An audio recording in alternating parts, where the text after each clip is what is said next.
On a frigid winter evening, a lone man spotted two wolves silently pacing at the edge of his property.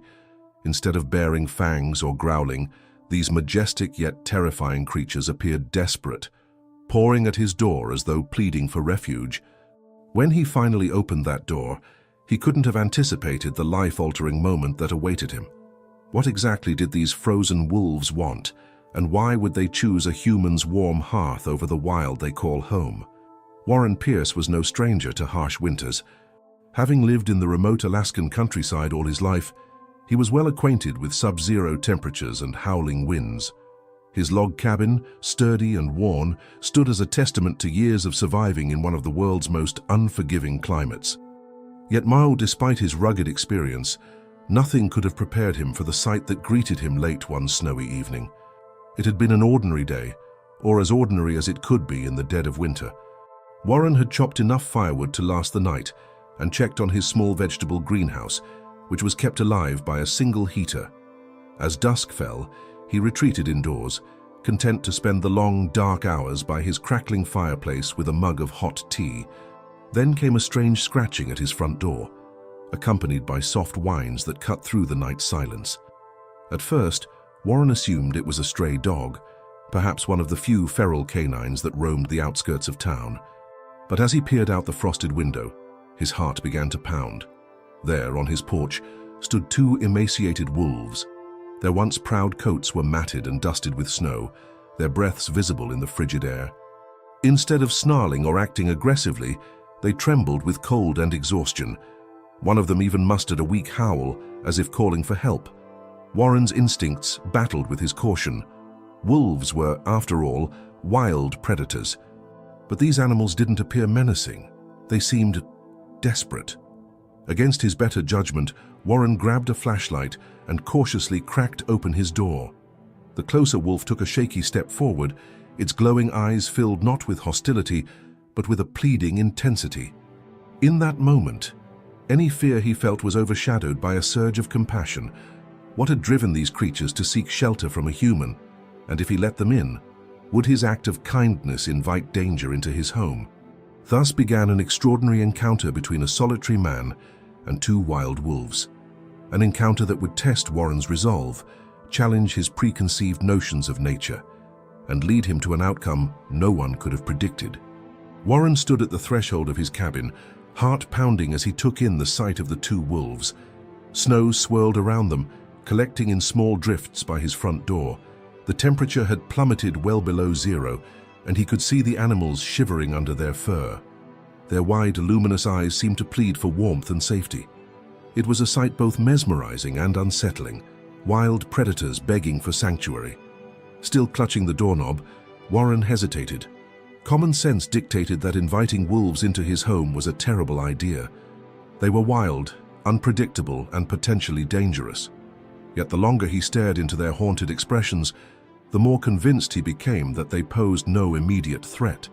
Their trembling bodies and weary demeanors spoke of desperation, not aggression. With a measured inhale, he made a decision. Wincing against the wind, he opened the door wider and gestured for them to come inside. The wolves exchanged a glance, if it could be called that, before cautiously padding forward, their paws leaving faint imprints in the blowing snow. The moment their fur made contact with the cabin's warmth, a shudder seemed to pass through them, as though they were finally releasing the tension they'd carried for miles in the cold. Gracefully, the pair stepped across the threshold and stopped just inside the living area. Warren, moving slowly to avoid startling them, closed the door, sealing out the howling wind. He offered a silent prayer that his instincts weren't wrong. The wolves stood still for a moment, their breaths loud in the sudden quiet of the cabin. Then, they began exploring with careful curiosity, noses to the ground, sniffing at furniture and the small pile of firewood near the hearth. Warren stood close by, silently observing. One wolf, a bit smaller, with a patch of grey fur across its back, limped slightly, favoring its right hind leg. Its ribcage was visible beneath its coat, indicating a long period of hunger. The other wolf, slightly bigger, had a scar running along its muzzle. Despite their emaciated state, they held a quiet dignity, moving without haste or panic. Warren couldn't help but feel a twinge of awe at their raw beauty. He approached the fireplace, tossing in another log to bolster the heat.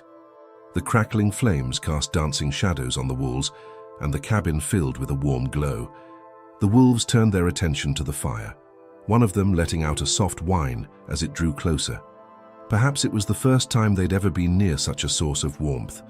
As the room grew cozier, Warren realized he needed to address the obvious next step: food. He rummaged through his modest pantry, pulling out some meat he'd planned to cook for himself. He wondered if feeding wolves raw cuts was wise, but given their condition, he didn't see much choice. Returning to the living area, he set down a plate of meat on the floor, then stepped back. The smaller wolf approached first, sniffing cautiously before taking a tentative bite. The larger wolf joined, and together they devoured the meal within seconds, their eyes reflecting gratitude and relief. Warren felt a pang of sympathy. How long had it been since they'd eaten?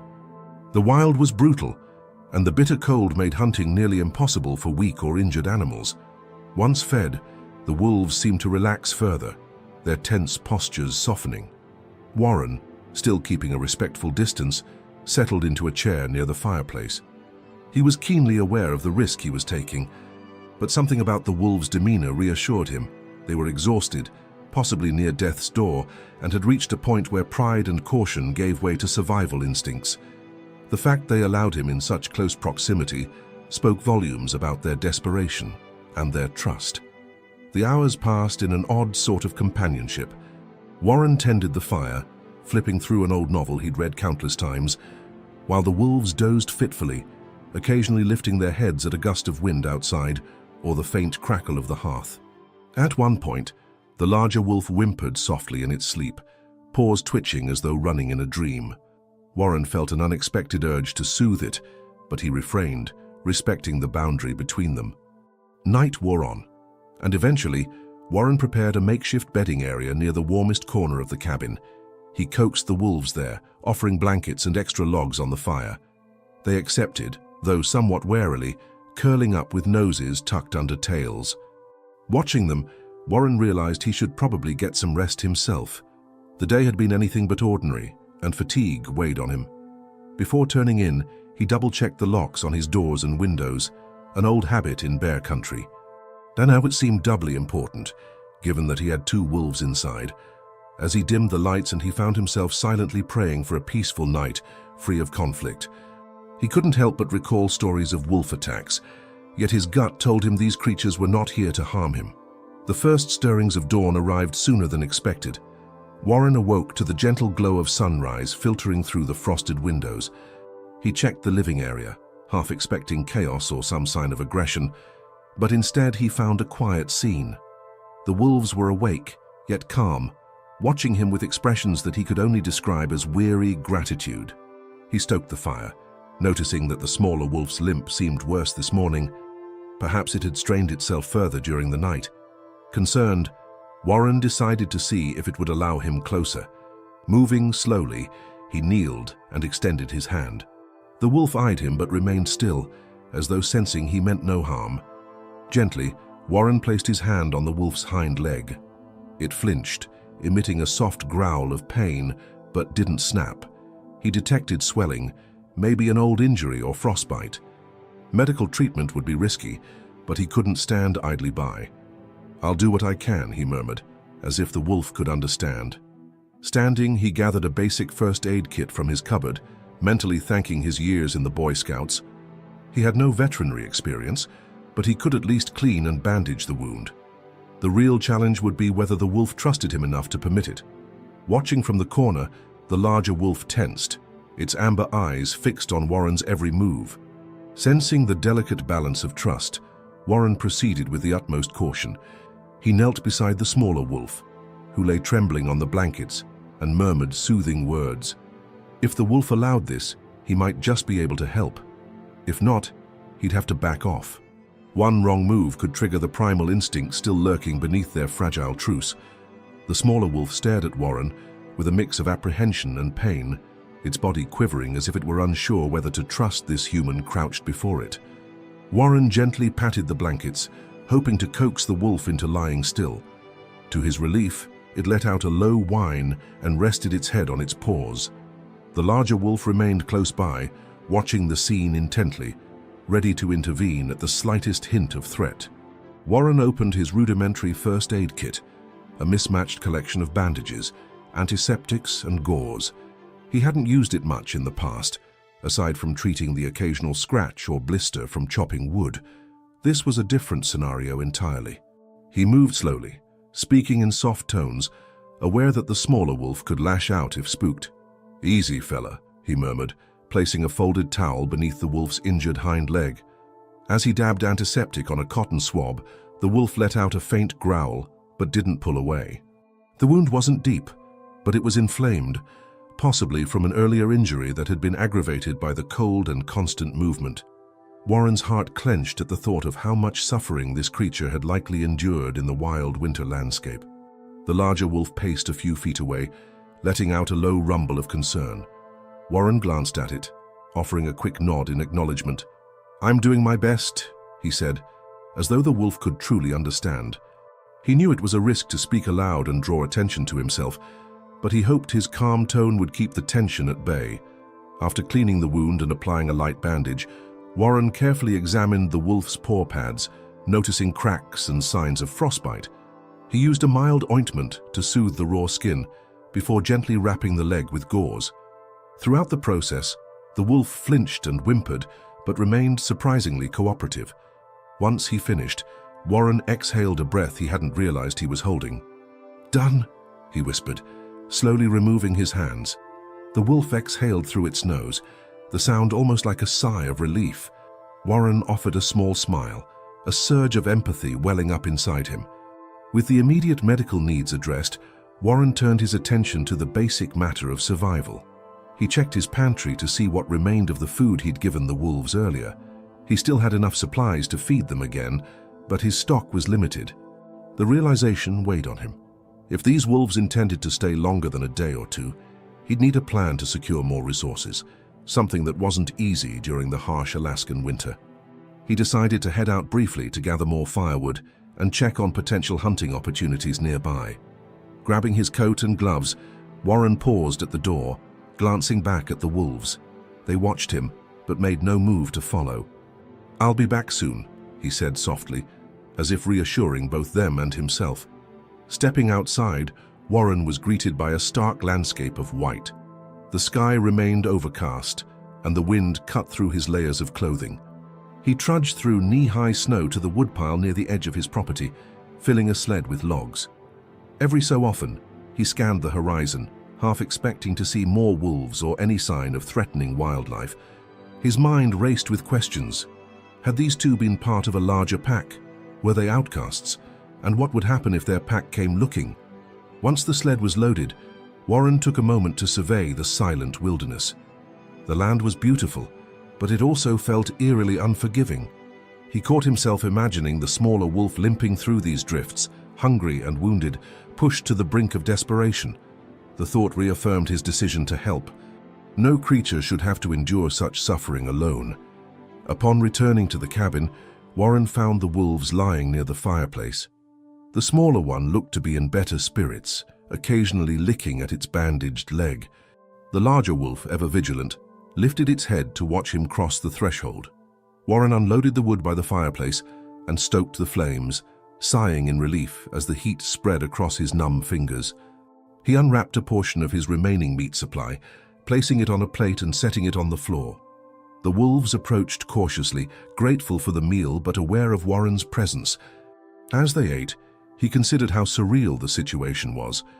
Two wild wolves devouring his provisions within the comfort of his living room. Yet he felt no fear, only a growing bond forged through mutual survival. Hours later, the cabin had fallen into a peaceful rhythm. Warren dozed in his armchair by the fire, the flickering light casting dancing shadows on the wooden walls. The wolves rested on the blankets he'd arranged for them, rising only to lap water from a bowl he'd placed nearby. It occurred to him that he should contact someone, perhaps a local ranger or wildlife specialist, but a part of him worried that doing so might lead to the wolves being taken away or, worse, put down if deemed a threat. Conflicted, he resolved to wait another day, to see if they'd regain their strength and perhaps wander back into the wild on their own. He felt a twinge of guilt at the thought of wanting to keep them around longer. Their presence, though unusual, gave him a sense of purpose. Night fell again, and the wind howled outside. Inside the cabin, the glow of the hearth remained a steadfast beacon against the darkness. Warren, restless from the day's events, found himself pacing. The wolves watched him, their gaze quiet and understanding. It was as if they recognized his turmoil. Eventually, he sank into the chair, feeling the weight of responsibility settle on his shoulders.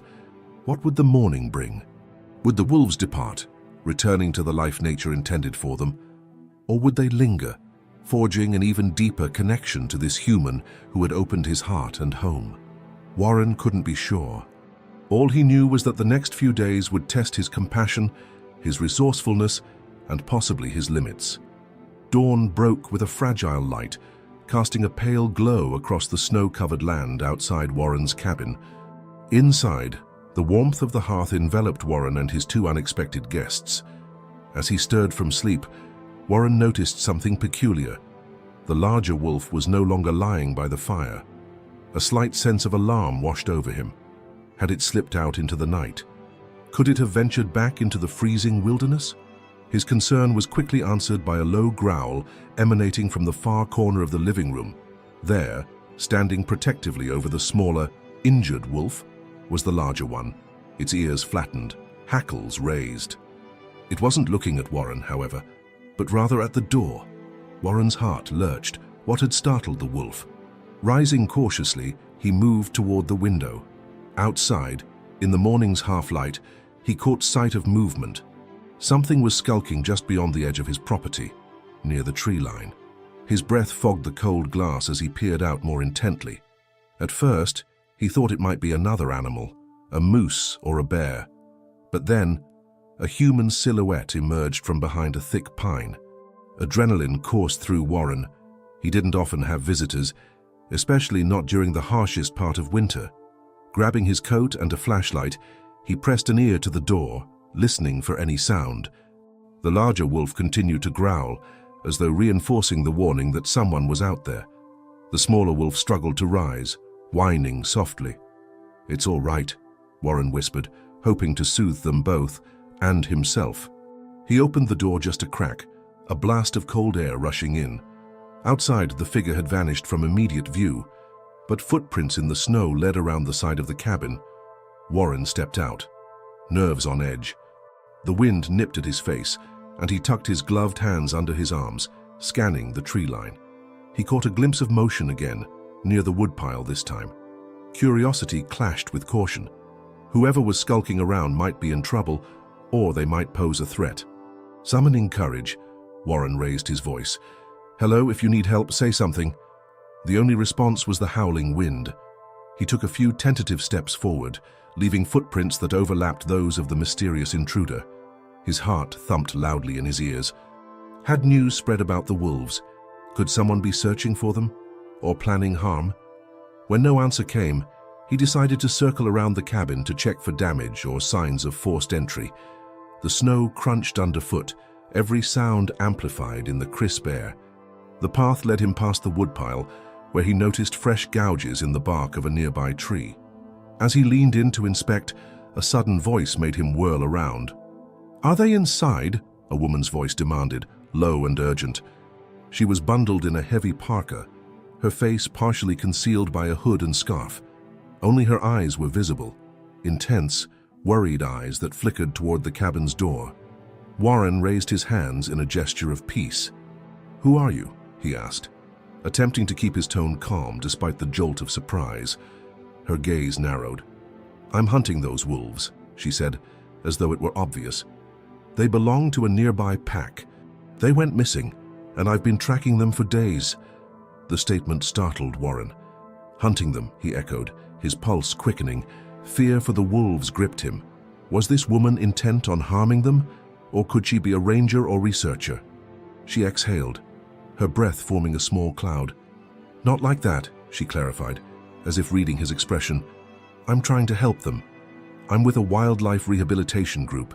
We've been monitoring this pack for a while, especially these two." Her voice softened with concern. "The smaller one's been injured and separated from the group. They won't survive out here alone. Relief flooded Warren, yet suspicion lingered. Why not come to my door instead of skulking around? The woman glanced away, embarrassed. I wasn't sure what I'd find. I had to confirm they were here. People can be unpredictable when it comes to wolves. Warren couldn't argue with that. Come inside, he offered, gesturing toward the cabin, but move slowly. They're skittish, and I don't want them to feel threatened. Leading her inside, Warren braced himself for potential conflict. The larger wolf, sensing the newcomer, let out a warning bark, placing itself between the woman and the injured companion. The woman carefully removed her hood and scarf, revealing tired but determined features. She crouched, extending her hands palms up in a sign of peace. "Hey there, big guy," she murmured. "It's okay. I'm a friend." Her soothing tone was reminiscent of a vet or an experienced wildlife handler. Slowly, she inched closer, her eyes never leaving the wolf's. Warren watched in awe as the creature, after some hesitation, allowed her nearer. "Her name's Kara, by the way," the woman said over her shoulder, sensing Warren's watchful curiosity. "I'm a field researcher at the North Ridge Wildlife Center." Kara's calm demeanor seemed to reassure the wolves. She examined the smaller one's bandaged leg, nodding approvingly at Warren's efforts. "You did a good job cleaning this up," she said, her voice laced with admiration. "Might have saved its life." Warren exhaled a breath he'd been holding. "I was just trying to help," he said softly. Kara explained that the pack these wolves came from had been understudy due to dwindling numbers in the region. The smaller wolf, she revealed, was a young female who'd likely been injured by a trap or a territorial fight. The larger wolf was a close sibling, practically her only family. The pair had gone missing during a blizzard, and the research team feared the worst until Kara picked up their tracks. As she spoke, the wolves relaxed visibly, their posture easing as though they recognized her scent or voice. Warren felt a swell of relief, and a stab of sadness, too. He realized that their time with him might be nearing its end. The wolves needed professional care, and ultimately, they needed to return to the wild where they belonged. "You're going to take them back to your center?" Warren asked quietly. Kara nodded. "We have an enclosure where we can treat her leg properly. Once she's healed, we'll release them back into their territory." She paused, shooting him a kind look. "Of course, only if you're okay with that. They're on your property, after all."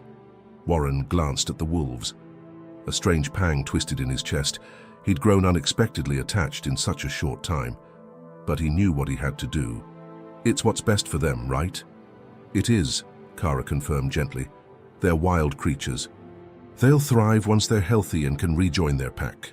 In that moment, Warren felt the weight of compassion and responsibility clash. He wanted to keep them safe under his roof forever, to shield them from the harsh realities beyond his cabin walls. Yet he understood that real freedom, real survival, meant returning to the land they knew. Standing, he offered Kara a tight smile. "Then let's do what needs to be done," he said. "I'll help in any way I can." Kara's presence brought a sudden shift to the dynamic in Warren's cabin. For the wolves, she was a familiar figure, someone whose scent and demeanor they recognized as safe, if not entirely trusted. For Warren, she was an unexpected solution to a looming dilemma: how to provide the animals with the care they needed without compromising their wild nature. After the initial introductions, Kara set down her gear in a corner of the cabin and approached the smaller wolf. She examined the bandaged leg with a practiced touch, her brow furrowing at the signs of swelling. "It's not infected," she remarked, glancing at Warren, "but she'll need proper treatment at our facility. You did well with what you had." Warren felt a mixture of relief and pride. He noticed how gently Kara interacted with the wolves, speaking in a soothing tone, her posture non-threatening. The larger wolf observed her carefully, occasionally letting out a low whine as if voicing concern for its companion. "This must be her sibling," Kara said, nodding at the watchful guardian. "Wolves form strong family bonds. If she's injured, he won't leave her side." Warren gave a thoughtful nod. Over the past couple of days, he'd witnessed that bond firsthand. The bigger wolf had consistently shielded the smaller one, sharing its meager warmth during those cold, stormy nights. With evening approaching, Warren proposed they stay in the cabin one more night before attempting to transport the wolves. Kara agreed, noting the need to keep the stress on the animals as low as possible. She suggested they gradually acclimate them to being in a carrier or a vehicle, if they could arrange one nearby. "I have a snowmobile," Warren offered. "It could help us reach your team faster, or carry them part of the way if the roads are impassable." Kara's face lit up with gratitude. "That would be perfect. My truck's parked a few miles out, but the snow's too deep to drive it here safely." They spent the next hour discussing logistics. The plan was for Kara to radio her colleagues at dawn. They'd prepare a safe enclosure at the wildlife center, and Warren would help transport the wolves over the snowy terrain. It sounded straightforward, but Warren knew the wilderness rarely cooperated with human plans. As the sun dipped below the horizon, the cabin took on a gentle glow from the fire.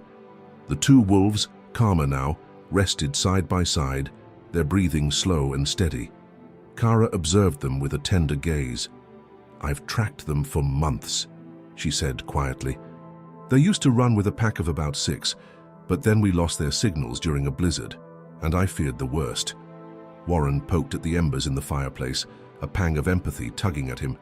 They must have been separated somehow. "It's a miracle they found me, nor that I found them." Kara nodded. "Wolves are highly social. Being cut off from their pack can be a death sentence, especially for an injured member. It's amazing they survived this long." Their conversation drifted to lighter topics: her life as a researcher, Warren's quiet existence in the remote cabin, the challenges of living in such unforgiving conditions. Outside, the wind had died down, leaving a stillness that felt both peaceful and eerie. Every so often, the wolves shifted or let out a soft exhale, reminding Warren of their presence and the delicate trust they had offered him. Before turning in for the night, Warren set out food for the wolves once more. Kara, cautious but intrigued, observed his method.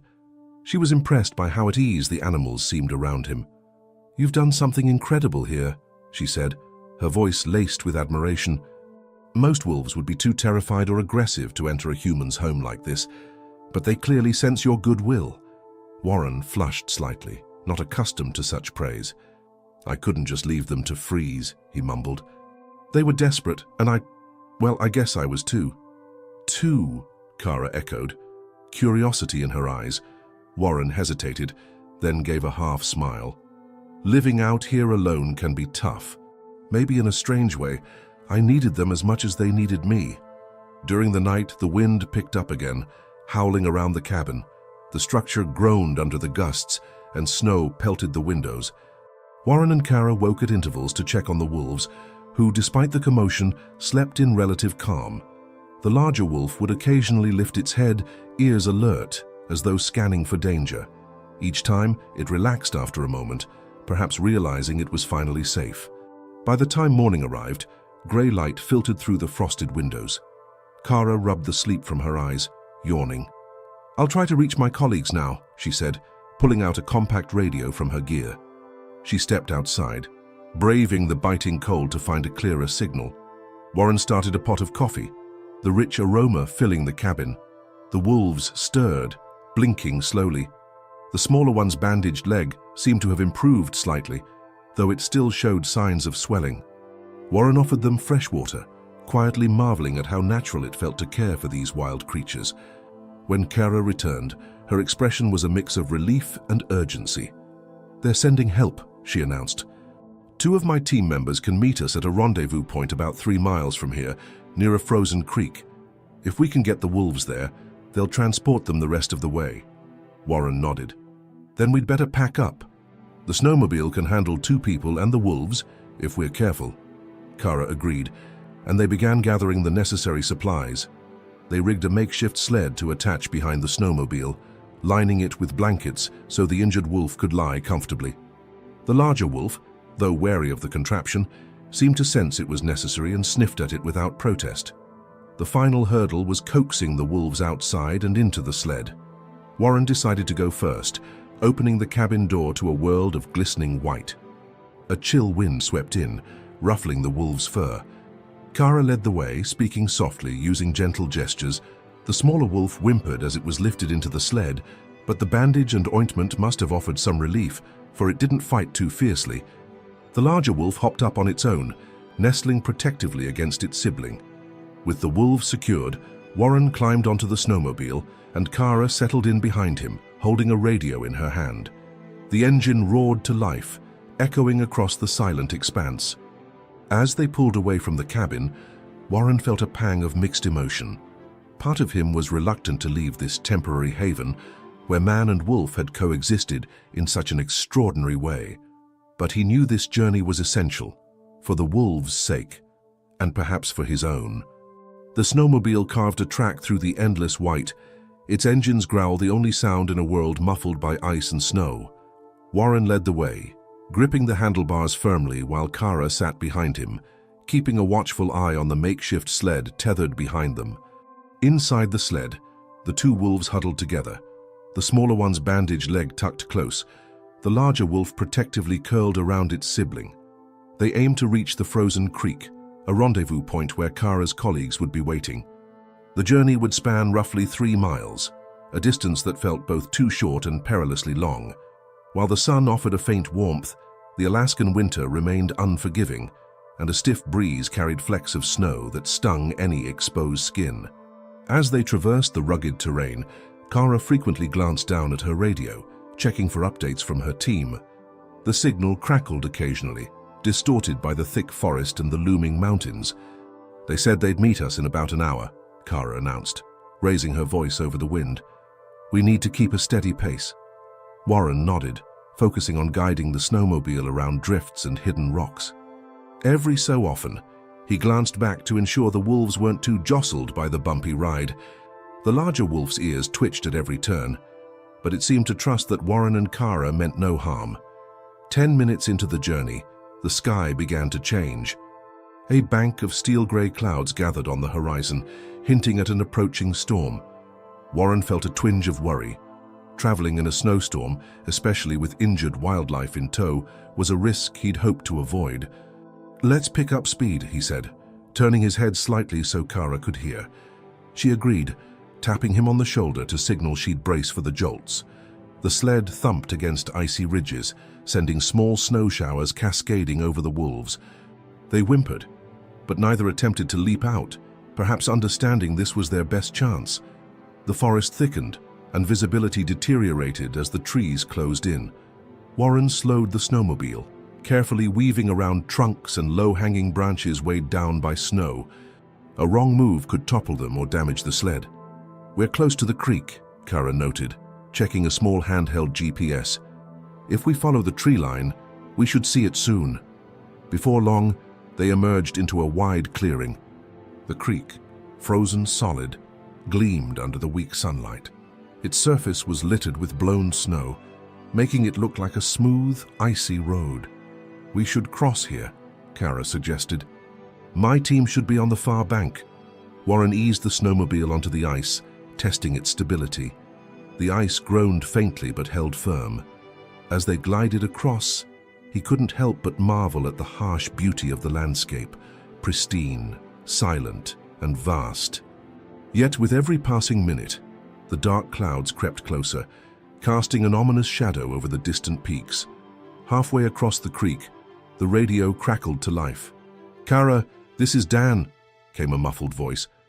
"We're approaching from the east, but the storm's moving in faster than expected. You might have to hunker down if it hits before we reach you." Kara exchanged a worried glance with Warren. "Copy that, Dan," she replied. "So we're crossing the creek now.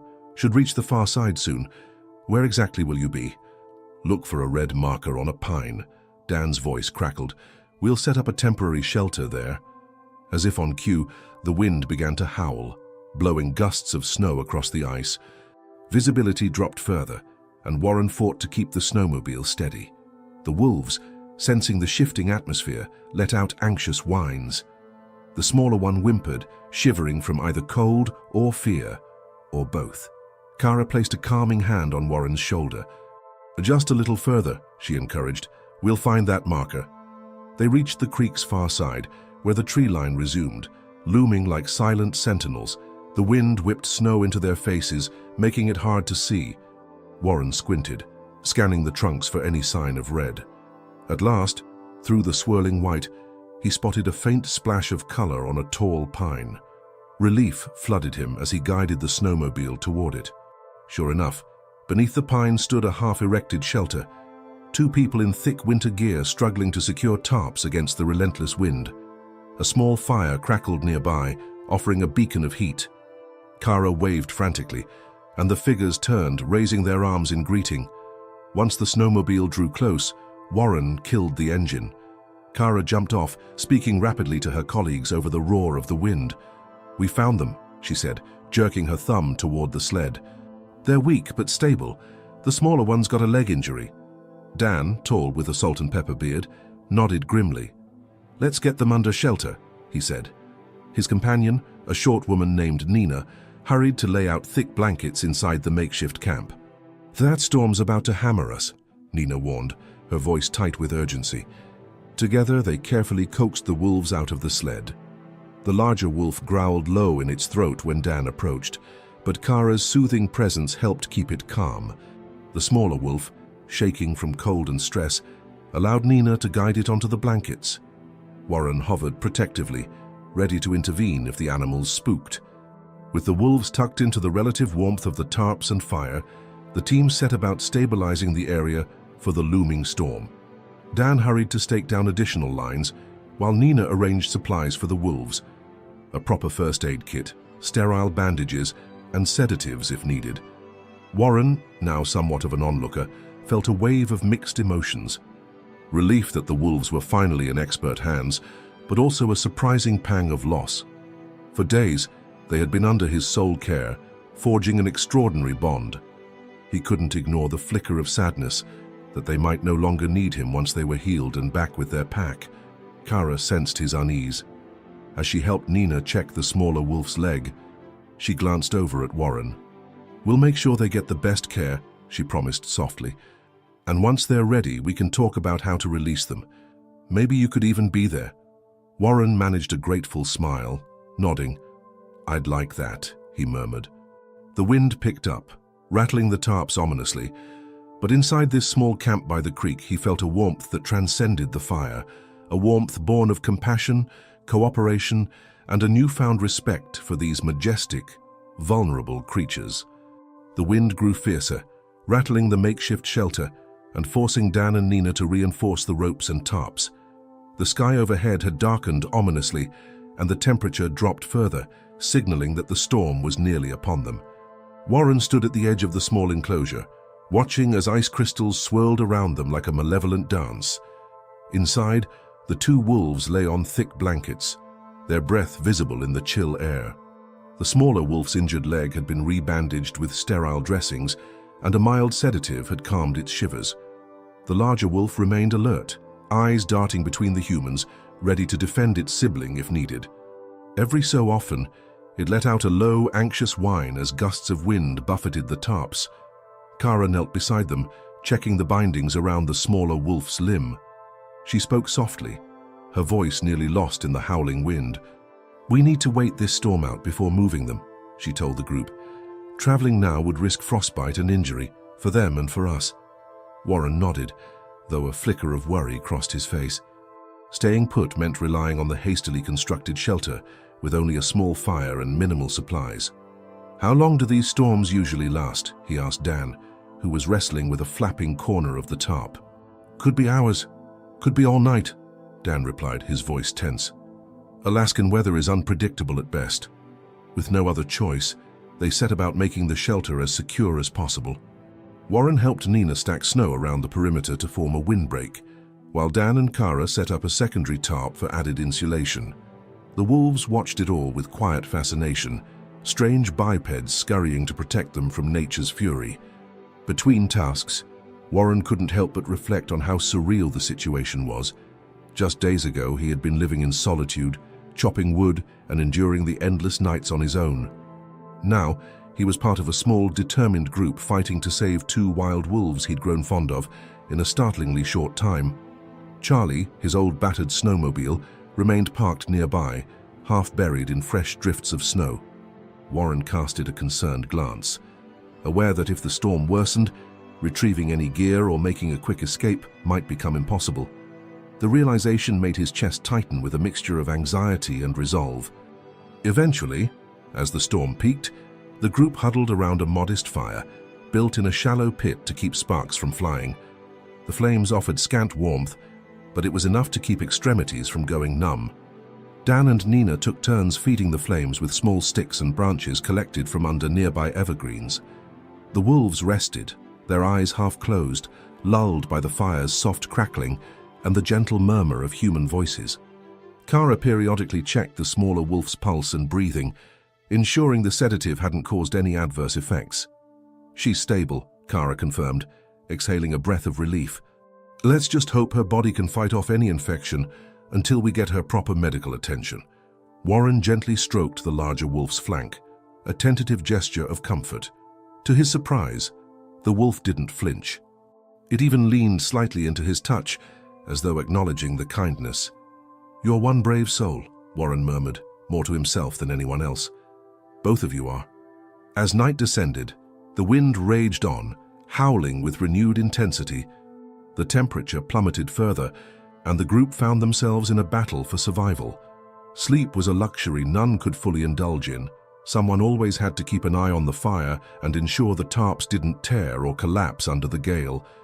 During one of his shifts, Warren noticed the larger wolf pacing restlessly around the smaller one. The sedative's effect was evident. The injured wolf breathed calmly in a deep sleep. Yet the sibling's concern was palpable. It nudged the sleeping wolf gently with its muzzle, letting out soft whines as if to say, "I'm here, don't worry." The sight tugged at Warren's heart. In the wolf's quiet communication, he saw parallels to human devotion and compassion. These animals, often painted as ruthless predators, displayed a love and loyalty that defied stereotypes. It reminded him of why he'd taken them in to begin with. They were more than just savage creatures. They were beings capable of tenderness and grief, just like humans. Sometime past midnight, the storm reached its apex. Snow fell in thick sheets, and the shelter quivered under the onslaught. Kara and Nina worked frantically to brace the windward side, driving stakes deeper into the frozen ground. Dan called out instructions, his voice nearly lost in the tempest.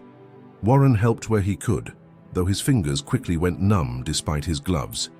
The wolves grew agitated by the commotion, the larger one baring its teeth whenever a gust sent the tarp flapping too close. Kara spoke softly to it, maintaining eye contact and using a calming tone. "Easy there," she whispered, slowly extending her hand. "We're just keeping you safe." Eventually, the storm seemed to relent. The wind died down to a more manageable roar, and the snowfall lightened to a gentle swirl. Dan poked his head out from the shelter's entrance, scanning the horizon with a flashlight. "It's easing up," he announced, relief evident in his voice. "We might be able to move by morning if it continues to let up." Gradually, the group allowed themselves brief moments of rest. Warren settled beside the wolves, leaning his back against a wooden support post. The larger wolf, still restless, finally lay down close to him, resting its head on its paws. Warren felt a faint smile tug at his lips. It was extraordinary how quickly trust could form under such dire circumstances. He glanced over at the sleeping smaller wolf, marveling at its resilience.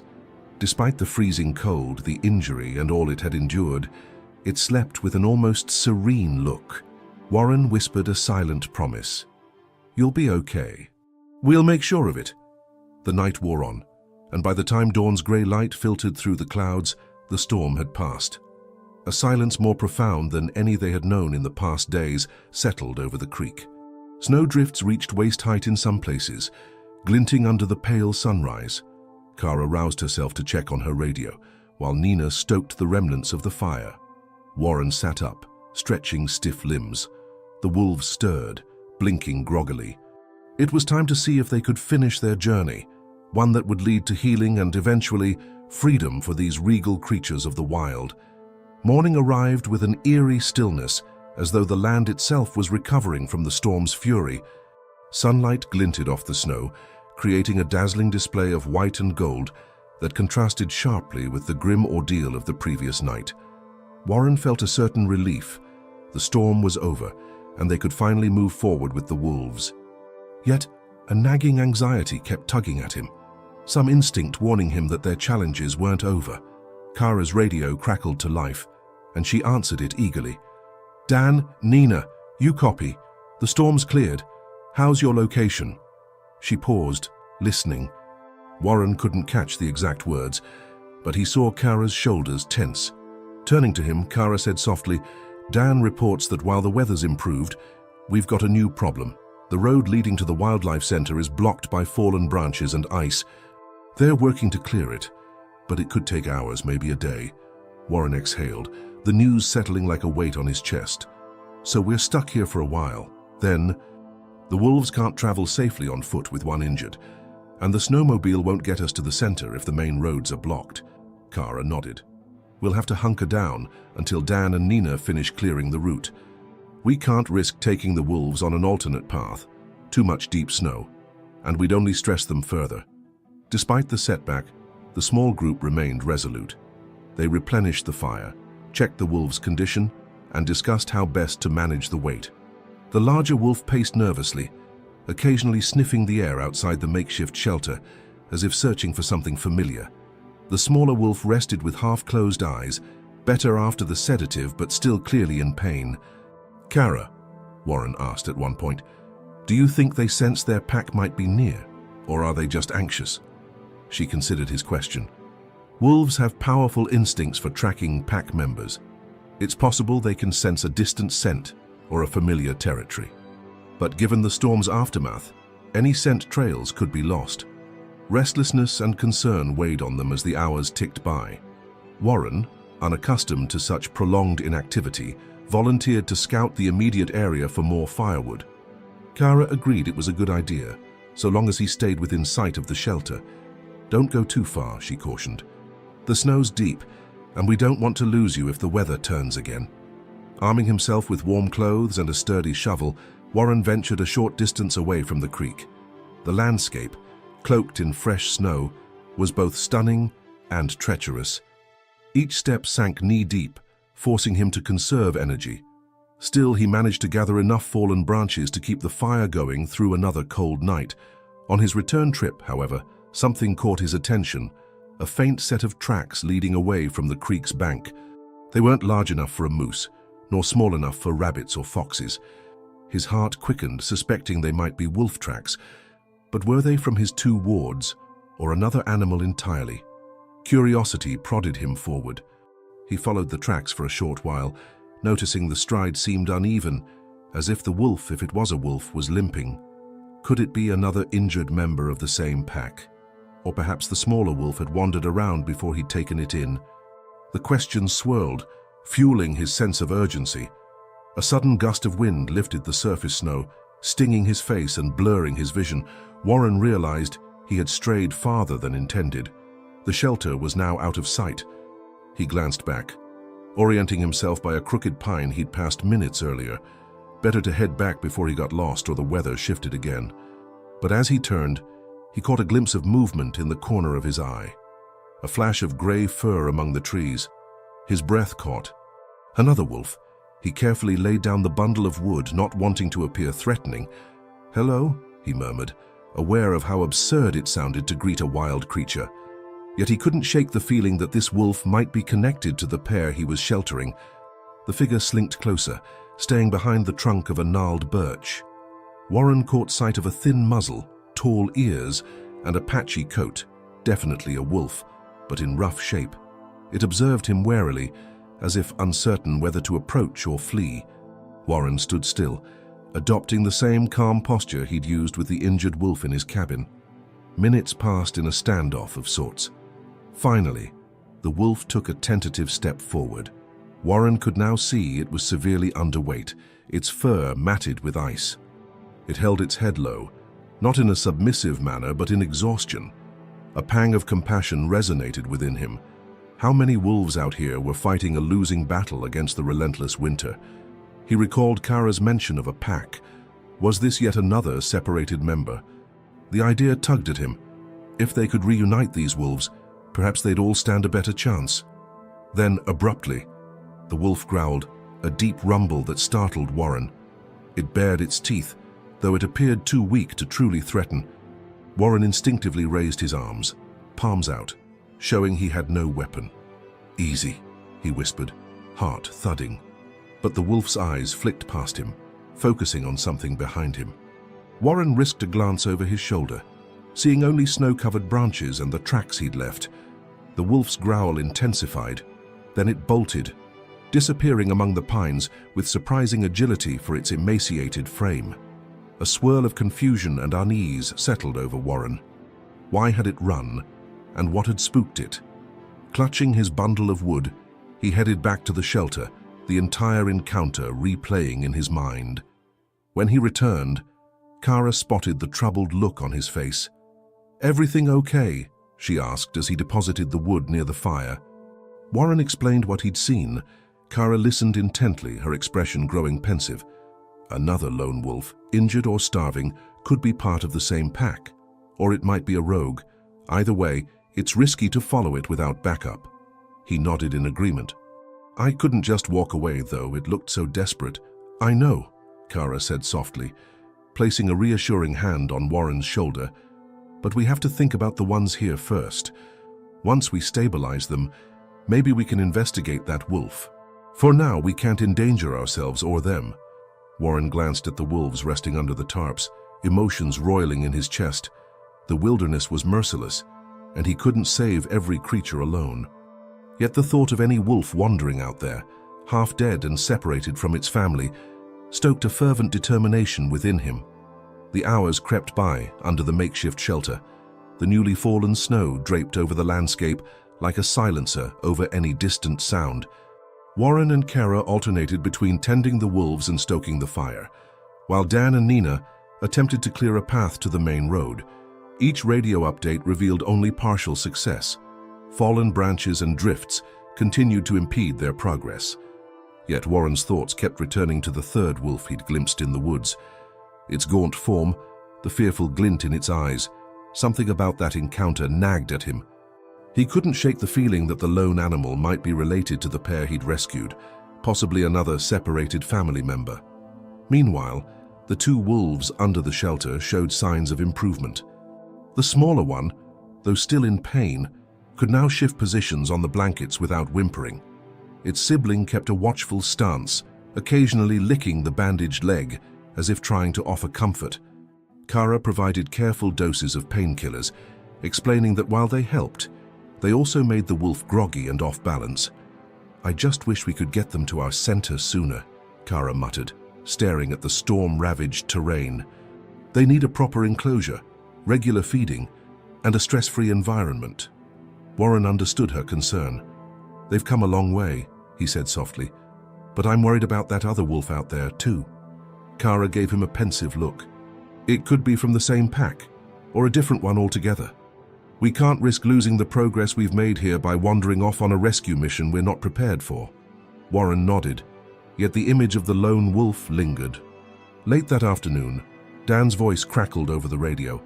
"We've got a partial opening on the road. If we push hard, we might clear enough to get a vehicle through by tomorrow morning. Think you can hold out until then?" Kara responded affirmatively. "We're good here, Dan. The wolves are stable. Just hurry if you can." She glanced at Warren and offered a reassuring nod. Relief washed over him. One more night, and they could finally move the wolves to safer ground. He turned to the animals, stroking the larger wolf's thick fur. "Just hold on," he murmured. "Help's coming." However, that sense of relief proved short-lived. Near dusk, as the sky took on a bruised purple hue, the hair on the larger wolf's neck bristled. It stood abruptly, ears swiveling, eyes fixed on the tree line. The smaller wolf stirred, letting out a questioning whine. "What spooked them now?" Nina asked, tensing. Kara picked up her binoculars and peered through the dim light, scanning the forest edge. "There's movement out there," she said. "Can't tell if it's a person or an animal." A cold knot formed in Warren's stomach. "Might be that lone wolf I saw." Before anyone could respond, the larger wolf let out a sharp bark, then stepped off the blankets, limping slightly as it moved toward the shelter's exit. Warren stood, blocking its path. "Easy," he said, arms raised. "We can't have you running off now." The wolf growled softly, not in aggression but in anxiety. It looked back at its smaller sibling, then at Warren, as if torn between duty and caution. A pang of empathy struck him. The wolf likely sensed a familiar scent, possibly that of a pack member. Kara's radio crackled again, startling everyone. "Kara, urgent update," Dan's voice came through. "We've spotted another wolf near the road. Looks weak. It might be trying to head your way." Warren's heart leapt. "That has to be it," he blurted, turning to Kara. "The third wolf. It's coming this direction." Kara frowned, exchanging a look with Nina. "We can't let it wander close, injured and alone, without at least trying to help," she said. "But we also can't abandon these two." Frustration welled in Warren's chest. "I'll go," he offered, surprising even himself. "You stay here with them." "That wolf could be part of their pack." Nina looked skeptical. "You're just one person. What if it's too frightened or too far gone?" "I won't do anything reckless," Warren insisted, "but I can't leave it out there to freeze. I'll take Charlie, my snowmobile, and see if I can intercept it." Kara hesitated, scanning the expressions of the group. "All right," she finally agreed, voice tinged with concern. "But keep your radio on. If you run into trouble, call us." "We'll do what we can." Warren packed quickly, donning multiple layers of warm clothing and securing a small first aid kit.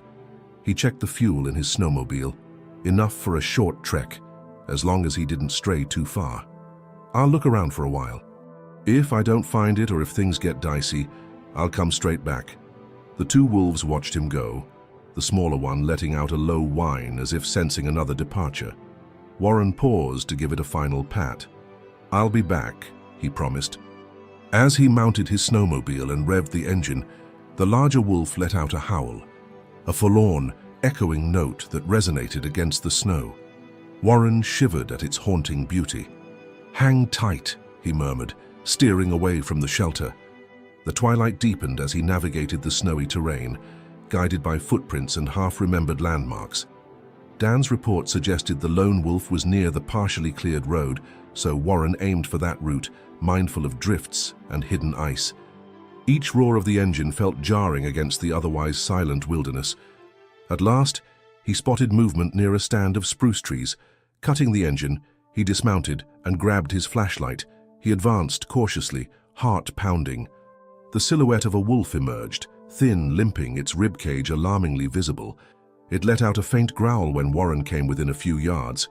"I'm not here to hurt you," Warren said, pitching his voice low.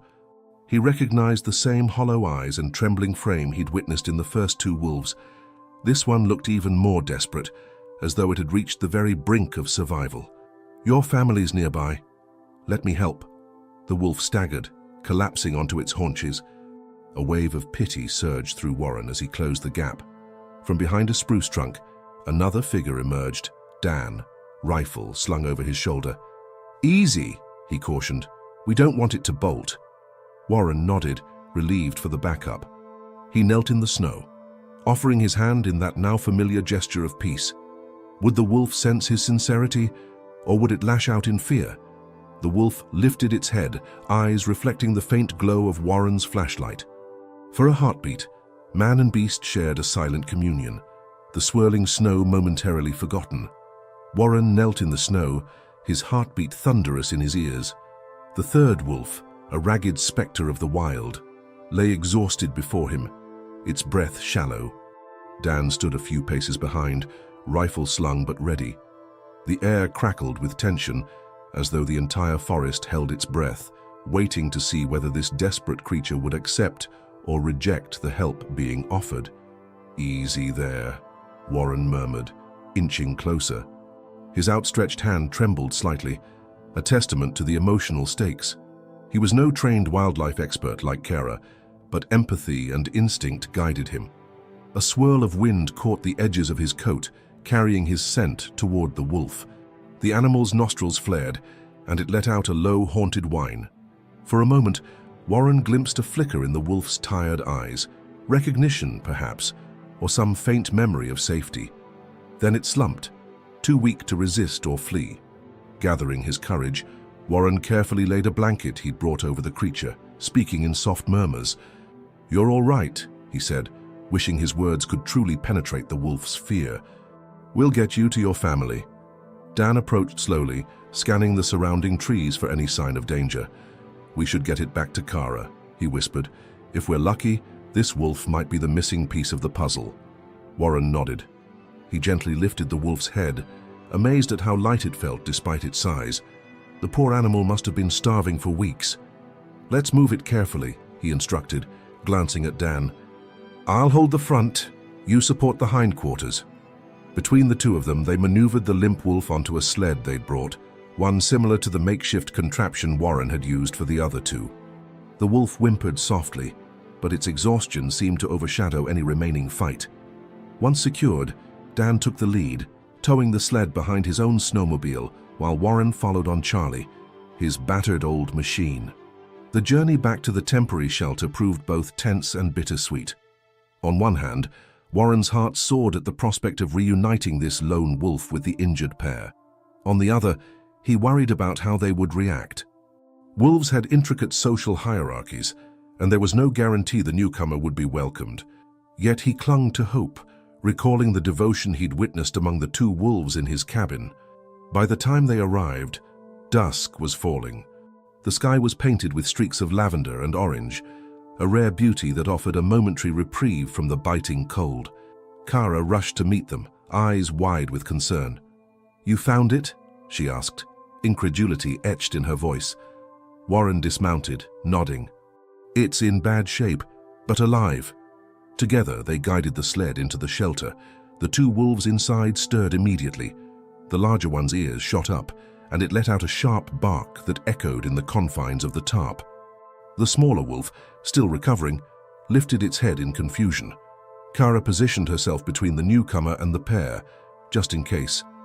A tense hush fell over the group as Warren and Kara carefully unwrapped the blanket from around the third wolf.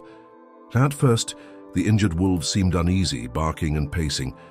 Then the newcomer raised its head, meeting the eyes of the larger wolf with an almost electric intensity. A soft, pleading whine followed, and the larger wolf's posture shifted from guarded aggression to sudden recognition. It closed the distance, sniffing the newcomer, ears flattening as though in empathy. The smaller wolf let out a low whimper, half rising on bandaged legs. All three wolves seemed locked in a silent conversation, their bodies communicating in ways words never could. Kara exhaled, relief visible in her posture. They know each other. Look at how they're greeting. No snarling, no hackles raised. This is definitely part of their family unit. Warren felt tears sting his eyes. To witness such a raw, intimate moment among wild creatures was humbling. He found himself stepping back, giving the wolves space to reaffirm their bonds. The third wolf, despite its weakness, managed to nuzzle the injured sibling's muzzle, a slow, tender gesture that spoke volumes. The larger wolf hovered protectively, ensuring every move was peaceful. Soon the three wolves nestled together on the blankets, a small pack reunited. Their soft whines and licks seemed to reassure one another, "We're here. We survived." For Warren and the others, it was a moment of collective awe, overshadowing the hardships of the preceding days. "You did it," Kara whispered to Warren, her gaze flicking to the sled. "If you hadn't gone out there, that wolf might have perished alone in the snow." He shrugged, overwhelmed by emotion. "We all did this, really. I had to try." Their reverie was broken by the crackle of Kara's radio. Dan's voice, urgent. "Road is finally clear enough for a truck. We're on our way to your location. 20 minutes, tops." Everyone sprang into action. The wolves needed safe transport, and with the family now complete, the mission took on an even deeper significance. Nina prepared sedatives in case the wolves panicked during the journey. Warren offered to help load them, though his heart clenched at the thought of letting them go. When Dan and Nina arrived with a sturdy vehicle, the group carefully moved the three wolves into large unpadded crates. The newcomer put up the most resistance, but with gentle coaxing and mild sedation, they settled down. The reunited pack maintained visual contact through the crate's mesh, their gazes filled with what Warren could only interpret as trust and resignation, knowing, somehow, this was part of their path to recovery. Under the glow of headlights, Warren stood with Kara, watching as Dan secured the crates. Snow glistened underfoot, a quiet witness to a moment that felt both victorious and bittersweet. "You're welcome to visit them at the center," Kara said. "They'll need time to heal and adjust, but once we're sure they can handle it, we'll release them back into the wild." Warren nodded, swallowing hard. "I'd like that," he managed, his voice thick. "I need to see them free, where they belong." Kara smiled softly. "And I'm sure they'll be glad to see you too." The engine roared to life, headlights cutting through the twilight. As the vehicle pulled away, Warren felt a tear slip down his cheek, tears of relief, gratitude, and an unexpected ache at their departure. He reminded himself this was the right outcome, a family reunited, given a second chance at survival. In the hush that followed, he whispered a final goodbye to the wolves, imagining their breath steaming in the cold, hearts beating in unison with the wild. Then, turning to Kara, he mustered a shaky smile. "Thank you," he said, "for everything." Kara squeezed his arm. "No, thank you for giving them a chance and reminding us all why we do this." The days that followed felt strangely quiet for Warren. Gone were the soft whines and cautious footsteps that had filled his cabin, replaced by the familiar silence of the Alaskan wilderness. Yet, this silence no longer felt lonely. In the place of wolves and uncertainty, there was now a profound sense of peace and purpose. In the evenings, Warren found himself gazing at the horizon, recalling each moment he had shared with the three wolves. He remembered the trembling desperation of the first encounter, the hard-won trust, and the ultimate reunion that had brought them all together in a way he never anticipated. Thinking of them now, safe at Kara's Wildlife Center, gave him comfort. He trusted that, with proper care and healing, they'd soon return to the snowy forests they called home. True to her word, Kara stayed in touch. She sent updates, photos of the wolves recovering in a spacious enclosure, where they lounged in the sun and played in the snow. The smaller wolf's leg was healing, the bandages gradually coming off. The third wolf, once gaunt and fearful, was steadily regaining strength. Most importantly, the wolves were thriving as a united pack, their familial bond stronger than ever. Warren often pictured the day of their eventual release into the wild. He imagined standing at the edge of the tree line, watching them step forward, free, healthy, and together. Perhaps they would glance back just for a second, in acknowledgement of the man who offered them warmth and compassion when they needed it most. In the meantime, Warren returned to his routines, chopping wood, tending his small greenhouse, and fortifying his cabin against the relentless cold. But he did so with renewed wonder for the land he lived in. Where once he saw only the harshness of nature, he now recognized a deeper harmony, a delicate balance between survival and empathy. He kept extra blankets folded near his hearth, just in case, he told himself with a wry smile. If this story of unexpected compassion and a family of wolves reunited touched your heart, let us know in the comments. Have you ever witnessed a bond between human and wild creature that challenged your assumptions? Share your experiences below. We'd love to hear them. And don't forget to like this video, subscribe to our channel, and stay tuned for more stories that celebrate the unbreakable threads connecting us all. From the frozen forests to our own backyards, kindness can spark miracles where we least expect them.